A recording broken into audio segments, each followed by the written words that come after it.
All right, Tuesday, Matthew and Brandon at Maddie's here. So, back to our 2016 Tahoe. I think I might have called it a 2015 in a video or two, but 2016 Chevy Tahoe. This is what I like to hear. No lifter tick.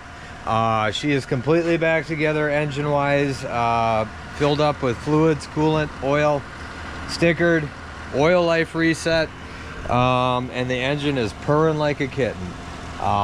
Some tips and tricks out there, because before you start up an engine, even though I put, especially when I'm going down to camshafts, rocker arms, lifter, stuff like that, I like to use assembly lube, something like Lucas, real sticky, to get pre-lube before this thing is fired.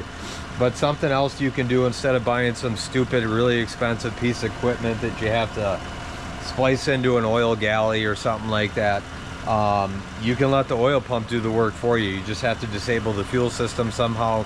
Dodge is real easy. They have a clear flood mode on the newer vehicles, so if you hold the accelerator pedal down and crank it, it should not fire. That's going to get the oil pump turning, get all the moving parts going, and it's going to supply oil just like an oiling machine would do.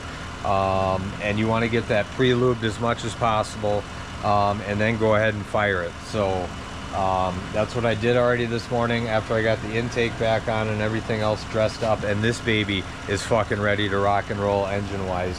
Now we still have some more work to do. One of our other chief complaints, a dealer in the area could not diagnose the chassis control module that we have right here. It has a lost communication intermittently. This thing is tucked up right above the spare tire. The module that I'm looking at up in there looks like there was water intrusion, because there's a big wet stain. It looks like it's been getting doused with water. It's in a shitty location on the vehicle, like I said, right above the spare tire, tucked up against the body.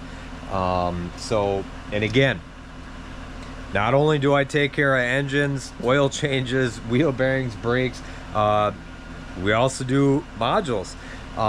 Thanks to Snap-on, and again, the amount of money that I spent on the Snap-on pass-through programmer, not only will I be able to install this, I'll also be able to cut the dealer out because they couldn't even diagnose it properly. I'll also be able to cut them out labor-wise to have this baby flashed, because the Snap-on programmer, I'll end up scheduling an appointment for later this week.